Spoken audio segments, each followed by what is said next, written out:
അസാധാരണമായ ഒരു സാഹചര്യത്തിലേക്ക് നമ്മുടെ രാജ്യം കടന്നിരിക്കുന്നു. ഇന്ന് രാവിലെ സൈന്യം 5:45 മാധ്യമങ്ങളോടെത്താൻ പറയുന്നു. ഒരു വാർത്താ സമ്മേളനം സൈന്യം വിളിക്കുന്നു. അത് ഈ രാജ്യം കഴിഞ്ഞ കുറച്ച് കാലങ്ങളായി, കുറച്ച് നാളുകൾക്കിടയിൽ കാണുന്ന ആദ്യത്തെ സംഭവമാണ് സൈന്യത്തിനൊരു അസാധാരണ വാർത്താ സമ്മേളനം വിളിക്കേണ്ടി വരുന്നത്. അങ്ങനെ ഈ മാധ്യമപ്രവർത്തകരെല്ലാം അവിടേക്ക് കൃത്യം 5:45 തന്നെ എത്തിച്ചേരുന്നു. അതിനുശേഷം 6 മണിയോടുകൂടി പ്രഖ്യാപനം വരികയാണ് വാർത്താ സമ്മേളനം 10 മണിയിലേക്ക് മാറ്റിയിരിക്കുന്നു എന്ന്. അപ്പോഴും അത് സൈന്യത്തിന്റെ വാർത്താ സമ്മേളനം തന്നെയാകും 10 മണിക്കെന്ന് വിചാരിക്കുന്നു. പക്ഷേ പിന്നീട് ആ ഒരു അനൗൺസ്മെന്റ് വരികയാണ്, സ്ഥിരീകരണം വരികയാണ്. പ്രതിരോധ മന്ത്രിയും വിദേശകാര്യമന്ത്രിയും വാർത്താ സമ്മേളനം നടത്തുമെന്ന്. അതിർത്തികളിൽ സാഹചര്യം കലുഷമാണ്. നിരന്തരം അവിടെ നിന്നും ഈ പാകിസ്ഥാന്റെ ഭാഗത്ത് നിന്നും ഈ പ്രതിരോധങ്ങൾ ഉണ്ടായിക്കൊണ്ടിരിക്കുന്നു. അവിടെ നിന്നും അവരുടെ ഭാഗത്ത് നിന്ന് ഈ വെടിവയ്പ്പുകൾ ഉണ്ടായിക്കൊണ്ടിരിക്കുന്നു. അതിനെ ചെറുക്കേണ്ട സാഹചര്യമുണ്ട്. അതിർത്തികൾ നിരീക്ഷിക്കേണ്ട സാഹചര്യമുണ്ട്. അതുകൊണ്ട് സൈന്യത്തിന് ഇപ്പോൾ വാർത്താ സമ്മേളനം നടത്താൻ കഴിയില്ല. 10 മണിക്ക് രാജ്യത്തെ പ്രതിരോധ മന്ത്രിയും വിദേശകാര്യമന്ത്രിയും അഭിസംബോധന ചെയ്യുമെന്ന്. ശ്രീജിത്ത്, അതായത് ഇത്രയും ദിവസം ഓപ്പറേഷൻ സിന്ദൂറിന് ശേഷം ഇത്രയും ദിവസം ഈ വിഷയത്തിൽ ഒരു രാഷ്ട്രീയ ഇടപെടൽ ഉണ്ടായിരുന്നില്ല. വിദേശകാര്യ സെക്രട്ടറിയും സൈനിക ഉദ്യോഗസ്ഥരുമാണ് വാർത്താ സമ്മേളനം നടത്തിയത് എങ്കിൽ ഇന്നിപ്പോൾ ഒരു രാഷ്ട്രീയ ഇടപെടലിലേക്ക് കൂടി കാര്യങ്ങൾ കടക്കുന്നു. പ്രതിരോധ മന്ത്രിയും വിദേശകാര്യമന്ത്രിയും വാർത്താ സമ്മേളനത്തിന് ഒരുങ്ങുകയാണ്. നിലവിലെ സാഹചര്യത്തെ നമുക്ക് എങ്ങനെ വീക്ഷിക്കാം? അതിനുശേഷം അതിർത്തിയിലേക്ക് പോകാം. സേതു, തീർച്ചയായും ഇന്ത്യ ഇതുവരെയും ഔദ്യോഗികമായിട്ട് അല്ലെങ്കിൽ ആ രൂപത്തിൽ സർക്കാരിൻ്റെ ഭാഗത്തുനിന്ന് യുദ്ധപ്രഖ്യാപനമൊന്നും ഇതുവരെ നടത്തിയിട്ടില്ല. ഇതുവരെ നടത്തിയത് മുഴുവൻ പാകിസ്ഥാൻ്റെ ഭാഗത്തുണ്ടായ ആക്രമണങ്ങളെ, അതായത് നമുക്കറിയാം ആദ്യ ദിവസങ്ങളിൽ അതിർത്തി കടന്നുള്ള വെടിനിർത്തൽ കരാർ ലംഘനമായിരുന്നു. പിന്നീട് അത് ഷെല്ലാക്രമണത്തിലേക്ക് പോകുന്നു. അത് നമ്മുടെ ജനവാസ മേഖലകളിലേക്ക് വരുന്നു. പിന്നീടാണ് ഡ്രോൺ ഉപയോഗിച്ച് ഇന്ന് കഴിഞ്ഞ ദിവസങ്ങളിൽ രാത്രികളിൽ ഡ്രോൺ ഉപയോഗിച്ചുള്ള ആക്രമണത്തിനാണ് പാകിസ്ഥാൻ തയ്യാറെടുക്കുന്നത്. ഒരുപക്ഷെ ഇന്ത്യ അതിനെല്ലാം തിരിച്ചടിക്കാനാണ്. ഒരുപക്ഷെ അതിർത്തി കടന്നുള്ള ആക്രമണത്തിലേക്കൊന്നും ഇന്ത്യ പോയിട്ടില്ല. പാകിസ്ഥാൻ്റെ ജനവാസ മേഖലയിലേക്കോ സൈനിക കേന്ദ്രങ്ങളിലേക്കോ അതിർത്തി കടന്നൊരു ആക്രമണത്തിലേക്ക് ഇന്ത്യ വലിയ രൂപത്തിൽ പോയിരുന്നില്ല. ഇന്ത്യ നടത്തിയിരുന്നത് ഭീകര കേന്ദ്രങ്ങൾ തകർക്കുക എന്നുള്ള ഇന്ത്യയുടെ പ്രഖ്യാപിത ലക്ഷ്യമാണ് ഇന്ത്യ നടപ്പാക്കിക്കൊണ്ടിരുന്നത്. ആ രൂപത്തിലാണ് ഇന്ത്യ മുന്നോട്ട് പോയിരുന്നത്. പക്ഷേ ഇപ്പോൾ പാകിസ്ഥാൻ്റെ ഭാഗത്തുനിന്നുണ്ടാകുന്നത് വളരെ ഗൗരവകരമായ കാര്യമാണ്. ഇന്ത്യയുടെ അതിർത്തി കടന്നും ജനവാസ മേഖലകളിലേക്ക് തുടർച്ചയായി ഷെല്ലാക്രമണം, തുടർച്ചയായി ഡ്രോൺ ആക്രമണം. അതുമാത്രമല്ല, ഇന്നലെയെല്ലാം ആളുകൾക്ക് വലിയ രൂപത്തിൽ പരിക്കേൽക്കുന്നു. ഇന്ത്യയിൽ ആളുകൾ മരിക്കുന്ന ഒരു അന്തരീക്ഷത്തിലേക്ക് അല്ലെങ്കിൽ കൊല്ലപ്പെടുന്ന അന്തരീക്ഷത്തിലേക്ക് കാര്യങ്ങൾ പോകുന്നു. സൈന്യത്തിന് പൂർണ്ണ സ്വാതന്ത്ര്യം ഇന്ത്യ നൽകിയത് മുഴുവൻ ഭീകരാക്രമണത്തിന് മറുപടി നൽകാൻ, ഭീകര കേന്ദ്രങ്ങൾ തച്ചുടയ്ക്കാനുള്ള സ്വാതന്ത്ര്യമായിരുന്നു ആദ്യ ദിവസങ്ങളിൽ. നമുക്കറിയാം ഏപ്രിൽ 22 ശേഷം പ്രധാനമന്ത്രിയുടെ അധ്യക്ഷതയിൽ ചേർന്ന യോഗത്തിലെല്ലാം കൊടുത്ത നിർദ്ദേശം എന്ന് പറയുന്നത് ഭീകര കേന്ദ്രങ്ങൾ പൂർണ്ണമായും തച്ചുടയ്ക്കാൻ, തകർക്കാനാണ്. പാകിസ്ഥാൻ്റെ അതിർത്തി കടന്ന് പാകിസ്ഥാനെ ആക്രമിക്കാൻ ഇന്ത്യൻ സൈന്യത്തിന് സർക്കാരിൻ്റെ ഭാഗത്തുനിന്നുള്ളൊരു പൂർണ്ണ സ്വാതന്ത്ര്യം നൽകിയിരുന്നില്ല. അത് നൽകിയത് മുഴുവൻ നമുക്കറിയാവുന്ന പോലെ തന്നെ സ്വാതന്ത്ര്യം മുഴുവൻ നൽകിയത് ഭീകര കേന്ദ്രങ്ങൾ തച്ചുടയ്ക്കാനായിരുന്നു. അത് ഇന്ത്യ ചെയ്യുകയും ചെയ്തിട്ടുണ്ട്, അല്ലെങ്കിൽ സൈന്യം ചെയ്യുകയും ചെയ്തിട്ടുണ്ട്.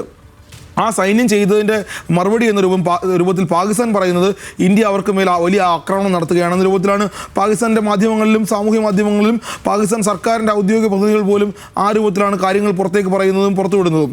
അതിന് മറുപടി എന്ന രൂപത്തിലാണ് പാകിസ്ഥാൻ, അല്ലെങ്കിൽ അതിൻ്റെ തുടർച്ച എന്ന രൂപത്തിലാണ് പാകിസ്ഥാൻ ഇന്ത്യയുടെ അതിർത്തി കടന്ന് ജനവാസ മേഖലയിലേക്ക് വലിയ രൂപത്തിൽ, ഇന്നലെ നമുക്കറിയാം ശ്രീനഗറിൽ, ജയ്സാൽമീരിൽ, ഇന്നിപ്പോൾ ഉധംപൂരിൽ എല്ലാം, അതായത് വിവിധ മേഖലകളിൽ 5 സംസ്ഥാനങ്ങളിലെ വിവിധ മേഖലകളിലേക്ക് ഒരേ സമയം ജനവാസ മേഖലകളിലേക്ക്, ഇന്ത്യയുടെ സൈനിക പോസ്റ്റുകളിലേക്കല്ല പാകിസ്ഥാൻ ഇന്നലെയും കഴിഞ്ഞ ദിവസവും ഇന്ന് രാവിലെയും ഒക്കെ ആക്രമണം നടത്തുന്നത് ഇന്ത്യയുടെ ജനവാസ മേഖലയിലേക്കാണ്. സൈന്യത്തിന് നേരെയല്ല. സൈന്യത്തിന് നേരെ പോലും ആക്രമിക്കാൻ പാകിസ്ഥാന് മടിയുണ്ട്, ഭയമുണ്ട്. അതുകൊണ്ട് തന്നെ ഇന്ത്യയുടെ ജനവാസ മേഖലകളിലേക്ക് ഡ്രോണുകൾ അയക്കുക, മിസൈലുകൾ അയക്കുക, ആ രൂപത്തിൽ ഇന്ത്യയെ ഭയപ്പെടുത്താനായിരിക്കാം ഒരുപക്ഷെ പാകിസ്ഥാൻ ശ്രമിക്കുന്നത്. അതുകൊണ്ട് തന്നെ ഇനി ഒരുപക്ഷെ ഇന്ത്യയുടെ നീക്കം പാകിസ്ഥാൻ്റെ ഭീകര കേന്ദ്രങ്ങൾ ആക്രമിക്കുക, തച്ചുടയ്ക്കുക എന്നുള്ളതാകില്ല.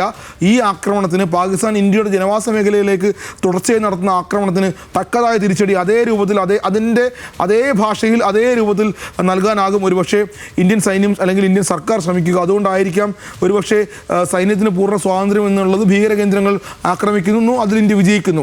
ഇപ്പോൾ അതിനുശേഷം പാകിസ്ഥാൻ്റെ തുടർച്ചയായ ആക്രമണങ്ങളെ സൈന്യം പ്രതിരോധിക്കുന്നു, തകർക്കുന്നു, അല്ലെങ്കിൽ പാകിസ്ഥാൻ അയക്കുന്ന ഡ്രോണുകളെ ഇന്ത്യ നിർവീര്യമാക്കുന്നു, പാകിസ്ഥാൻ്റെ മിസൈലുകളെ ഇന്ത്യ തകർത്തിടുന്നു.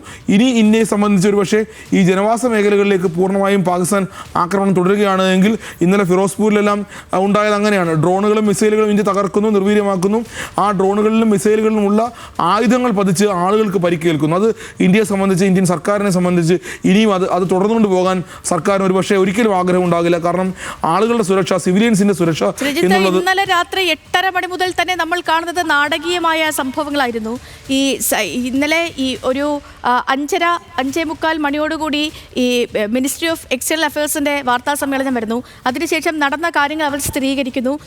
പിന്നീടും അപ്പോഴും പറഞ്ഞൊരു കാര്യം, നമുക്കൊരു യുദ്ധത്തിലേക്ക് ഇതിനെ മാറ്റാൻ താല്പര്യപ്പെടുന്നില്ല എന്നാണ്. അതോടെയെല്ലാം ഏറെക്കുറെ ആ സമയം ആകാശം ശാന്തമായിരുന്നു, അതിർത്തികൾ ശാന്തമായിരുന്നു. പക്ഷേ പിന്നീട് 8:30 മണിയോടുകൂടി പാകിസ്ഥാന്റെ ഭാഗത്ത് നിന്നും പ്രകോപനം ഉണ്ടാവുകയാണ്, ഡ്രോണുകൾ വരികയാണ്.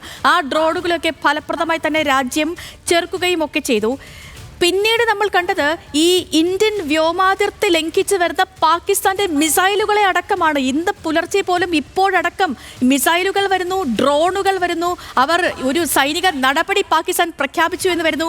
അതിനൊപ്പം തന്നെ ശ്രീജിത്ത്, ഇന്ത്യയുടെ ഭാഗത്ത് നിന്നും കടുത്ത തിരിച്ചടി ഉണ്ടായി എന്ന് സമ്മതിക്കുകയുമാണ് പാകിസ്ഥാൻ.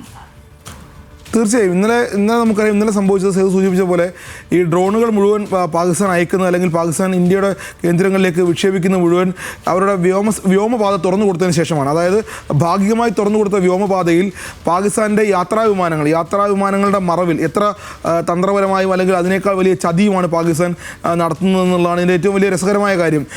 ഇന്ത്യയുടെ വ്യോമമേഖലയിലേക്ക് വ്യോമപാത തുറന്നു കൊടുത്ത ശേഷം യാത്രാ വിമാനങ്ങളുടെ മറവിൽ ഡ്രോണുകൾ അയക്കുന്നു. ഒരുപക്ഷെ യാത്രാ വിമാനങ്ങൾ ഇന്ത്യ വെടിവെച്ചെടുക്കുകയാണെങ്കിൽ അത് പാകിസ്ഥാൻ ആഗോളതലത്തിൽ വലിയ ചർച്ചയാക്കും.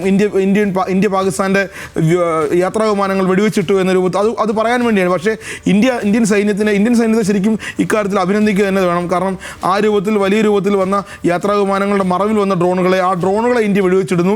യാത്രാ വിമാനങ്ങൾക്കൊന്നും സംഭവിക്കുന്നില്ല. അതിനുശേഷം അതും പരാജയപ്പെട്ടപ്പോഴാണ് പൂർണ്ണമായും മിസൈൽ ആക്രമണത്തിലേക്ക് പാകിസ്ഥാൻ മാറുന്നത്. ഇന്ന് ഇന്ത്യ വെടിവെച്ചിടുന്നത് പാകിസ്ഥാന്റെ ഏറ്റവും വലിയ മിസൈലുകളിലൊന്നാണ് ഫത്താഹ് 1. പാകിസ്ഥാന്റെ ഏറ്റവും ശക്തമായ അല്ലെങ്കിൽ ഏറ്റവും വലിയ പ്രഹരശേഷിയുള്ള ദീർഘദൂര മിസൈലുകളിലൊന്നാണ് ഫത്താഹ്. അത് ഇന്ത്യ വെടിവെച്ചിടുന്നു. അങ്ങനെ പാകിസ്ഥാൻ അയക്കുന്ന അല്ലെങ്കിൽ പാകിസ്ഥാൻ്റെ ഭാഗത്തു നിന്നുണ്ടാകുന്ന എല്ലാ ആക്രമണ സാധ്യതയും നിർവീര്യമാക്കുന്നു, തടയുന്നു. ശ്രീനഗറിൽ ഇന്നുണ്ടായത് വളരെ നിർണായകമായ കാര്യങ്ങളിലൊന്നാണ്. ഒരുപക്ഷെ പൂർണ്ണമായും ശ്രീനഗറിൽ ഇപ്പോൾ നമ്മൾ മനസ്സിലാക്കുന്ന ശ്രീനഗറിൽ വലിയ ആക്രമണവും പ്രത്യാക്രമണവും ഒരേ സമയം നടക്കുന്നു. ഇന്നലെ രാത്രി ശ്രീനഗറിലേക്ക് ആയുധമടങ്ങിയ ഡ്രോൺ അയക്കാൻ ശ്രമിക്കുന്നു. ശക്തമായ ഏറ്റുമുട്ടലാണ് ശ്രീജിത്ത്. ശ്രീനഗറിൽ മിസൈൽ സംവിധാനവും ആക്ടിവേറ്റ് ചെയ്തിട്ടുണ്ട്. അവിടെ ശക്തമായ ആക്രമണം നടക്കുന്നു.